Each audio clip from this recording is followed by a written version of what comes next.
The morning of August 12th, 1944, arrived cold and gray over the forests near Sandomierz, Poland, even though it was deep into summer. The mist clung low to the ground, wrapping the fields and tree lines in a quiet, uneasy silence. Soviet tank crews inside their armored vehicles could barely see beyond a few hundred meters. Engines idled softly, metal creaked, and somewhere in the distance, artillery thunder rolled like distant storms. If you want more content like this, subscribe now and comment below. Inside one of the tanks, a young Soviet loader wiped sweat from his hands, even though the air was cool. He knew what was coming. Across those misty fields, German Tiger tanks were moving into position. For many Soviet tankers, the name Tiger carried a weight that could tighten a man's chest before the battle even began. Since 1943, stories had spread across the Eastern Front about these machines. Their thick armor seemed impossible to break. Their 88mm gun could destroy Soviet tanks from distances where Soviet shells barely scratched the paint. Entire Soviet units had been stopped cold by a few Tigers positioned on open ground. Tank crews whispered about them the same way infantrymen whispered about snipers, and now the Tigers were coming again. Inside the Soviet armored columns, commanders checked maps under dim red lights.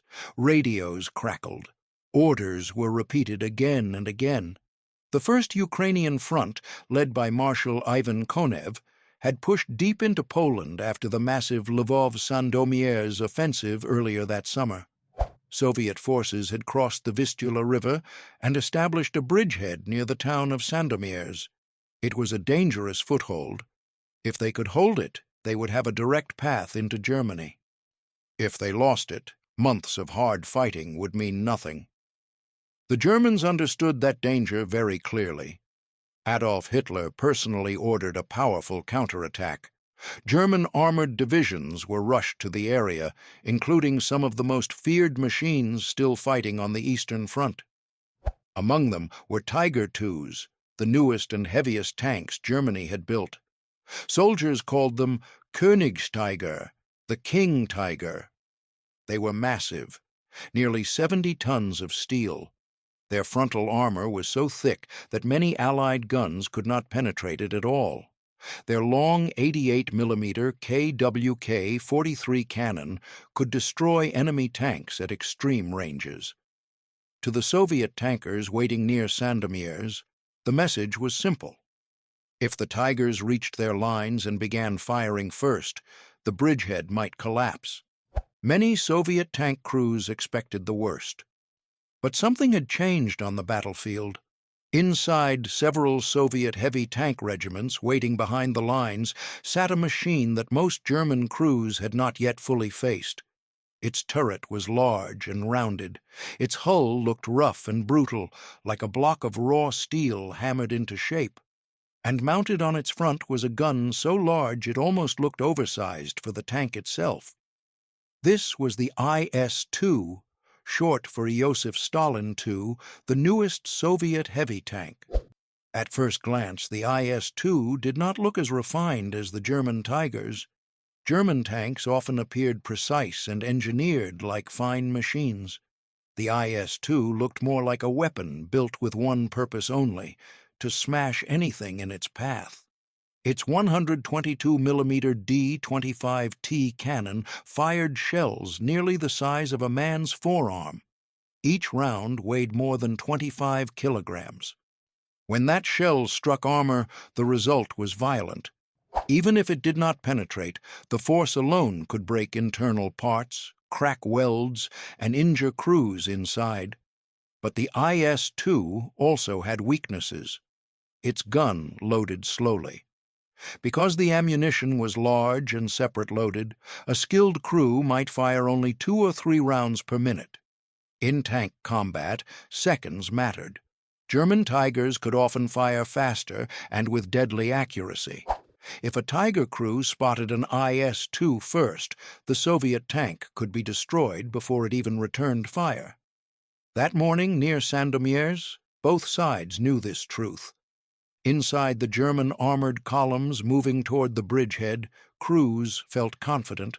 Many of them were experienced tankers who had fought in battles across the Eastern Front. They had seen Soviet tanks burn before. To them, the new Tiger II felt like the ultimate weapon. Its thick armor and powerful gun gave crews a sense that few enemies could challenge them head-on. Yet even inside those giant machines, tension was present. The Tiger II was powerful, but it was also new. Many mechanical parts were still untested in long combat operations. The massive weight-strained engines and transmissions. Some crews worried quietly about breakdowns. A 70-ton tank that could not move quickly on a battlefield became a dangerous trap. Still, orders were orders. The German attack began shortly after sunrise. Around 700 hours, engines roared through the morning mist as German armored units advanced toward the Soviet bridgehead. Among them was the 501st Heavy Panzer Battalion, equipped with the new Tiger II tanks. These machines had only recently arrived on the Eastern Front. Their crews were confident. Many believed their tanks were nearly invincible. From inside the thick armor of a Tiger II, the battlefield felt almost safe. The massive turret shielded the crew. The optics were excellent. The long gun extended forward like a spear. German gunners had spent years training to strike enemy tanks at long range. In open ground, they expected victory. But the land near Ogulda village was not perfect for them. Fields rolled unevenly between patches of forest and small farms. Low hills blocked long lines of sight. The morning mist made distances difficult to judge. Tanks appeared suddenly out of the gray haze and disappeared again behind ridges. It was the kind of terrain where surprise could change everything. Hidden among tree lines and shallow hull-down positions, Soviet heavy tanks waited silently. One of the commanders there was Senior Lieutenant Alexander Oskin, leading a platoon of IS-2 tanks from the 71st Guards Heavy Tank Regiment. His orders were clear. Let the German tanks come close. Hold fire. Strike when the moment was right. Inside his IS-2, the air smelled of oil, hot metal, and sweat. The gunner stared through the sight, watching the foggy field ahead. The loader sat beside the large shells stacked along the turret wall. Each shell had to be lifted and pushed carefully into the breach. It was exhausting work. Minutes passed slowly. Then the shapes appeared. Dark outlines moving through the mist. Tall turrets, long guns, the unmistakable silhouette of Tiger tanks. At first, there were only a few shapes. Then more appeared behind them. German armor was advancing in formation, confident, pushing toward the Soviet lines. Inside Oskin's tank, tension tightened every muscle. The range closed. 900 meters, 700 meters. Still, the Soviet tanks did not fire. The German crews believed the field was empty. Their tanks rolled forward slowly, scanning for targets but seeing nothing through the haze. Then, at around 600 meters, Oskin gave the order. The IS-2's gun roared. The blast inside the turret was deafening. The massive shell flew across the field and struck the side armor of a Tiger II. The explosion was violent. Flames burst from the turret ring as the German tank stopped moving. Before the smoke cleared, the Soviet loader was already pushing another shell into the breach. The gun fired again. Another Tiger was hit. Within moments, confusion spread through the German formation. Tanks halted and turned their turrets, trying to find the source of the attack. But the Soviet IS-2s were hidden well. Only brief flashes of their guns revealed their positions.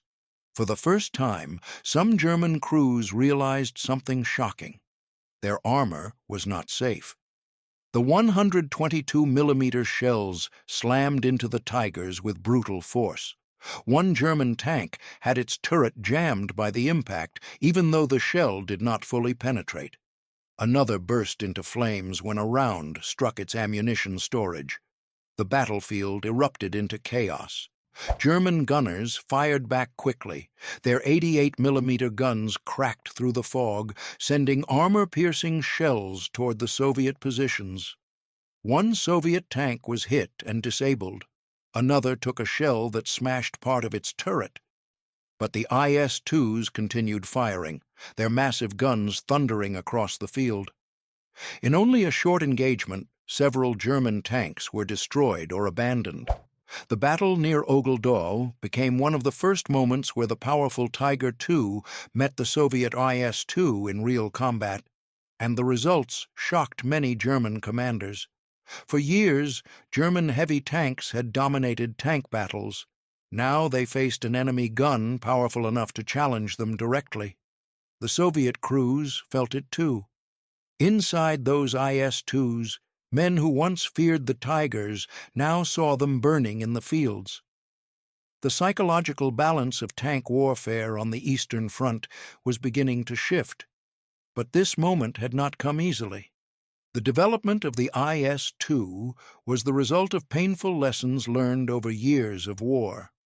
Back in 1941, when Germany invaded the Soviet Union, the Red Army was not prepared for the full power of German armored warfare. Many Soviet tanks were outdated or poorly maintained. German Panzer III and Panzer IV tanks, combined with skilled crews and coordinated tactics, pushed deep into Soviet territory. Then came the shock of encountering the German Tiger, won in 1942 and 1943. Its armor could resist most Soviet guns. Its 88mm cannon destroyed tanks at distances where Soviet crews could barely respond. Battles like Kursk in July 1943 proved that the Red Army needed something stronger. Soviet engineers began developing a new heavy tank that could break through German defenses and defeat enemy armor. The result was the IS series. The first model, the IS-1, appeared briefly, but the Soviets quickly realized they needed even more firepower. That led to the creation of the IS-2, armed with the massive 122mm gun, originally designed as a field artillery weapon. When the first IS-2 tanks arrived at the front in early 1944, many Soviet crews were surprised by their power. The gun could destroy German bunkers with a single hit. Against tanks, the effect was devastating. Still, victory was never guaranteed. Tank combat depended on many things beyond raw firepower. Terrain, training, visibility, and the courage of crews could decide everything in seconds. The battle near Sandomierz was only one moment in a much larger struggle. Throughout late 1944 and early 1945, IS-2 heavy tanks fought in some of the most intense battles of the war. They supported infantry during assaults on fortified cities. They smashed through defensive lines protected by anti-tank guns. And sometimes they faced German heavy tanks in direct duels. One of the most dangerous moments came during the Vistula-Oder offensive in January 1945. Soviet armies launched a massive push westward toward Germany. The ground was frozen, rivers were covered in ice, and armored units raced forward across Poland. IS-2 regiments led many of these advances. In battles near towns like Kielce, Radom, and Poznan, Soviet heavy tanks blasted through defensive positions that had slowed earlier offensives. Their 122mm guns were not only anti-tank weapons, they were also perfect for destroying buildings used as strongpoints. A single high-explosive shell could collapse walls and bury machine gun nests. German soldiers feared the sound of that gun. When it fired, the shock wave rolled across the battlefield like thunder. Even experienced troops could feel it in their chests. But the IS-2 crews also faced danger constantly. German anti-tank teams armed with Panzerfaust weapons waited in ruined cities and forest roads. These handheld rockets could destroy even heavy tanks at close range. Many IS-2s were lost not to other tanks, but to hidden infantry. Tank warfare on the Eastern Front was never simple. Yet by 1945, something important had changed inside the Soviet armored forces. The Red Army had learned how to combine tanks, artillery, engineers, and infantry into massive coordinated attacks. Heavy tanks like the IS-2 were no longer fighting alone. They moved with infantry units that protected them from close threats and engineers who cleared mines and obstacles. This teamwork made the IS-2 even more dangerous. When Soviet offensives pushed into East Prussia and toward Berlin, IS-2 heavy tanks often led the spearhead of armored breakthroughs. Their thick armor allowed them to survive hits that would destroy lighter tanks. Their massive gun could tear apart fortified buildings, bunkers, and anti-tank positions. In many cases, German defenders could hear the IS-2 before they even saw it. The deep rumble of its diesel engine carried across ruined streets and frozen fields.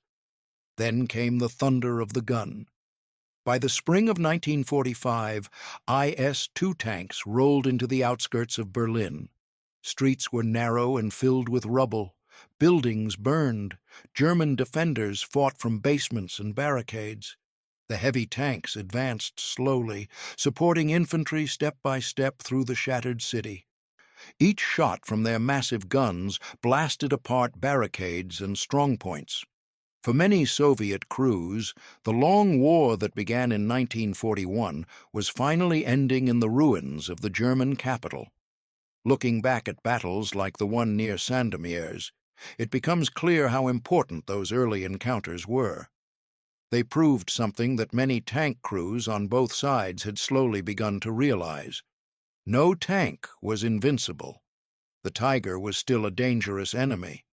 German crews remained skilled and determined, but the battlefield was no longer one-sided.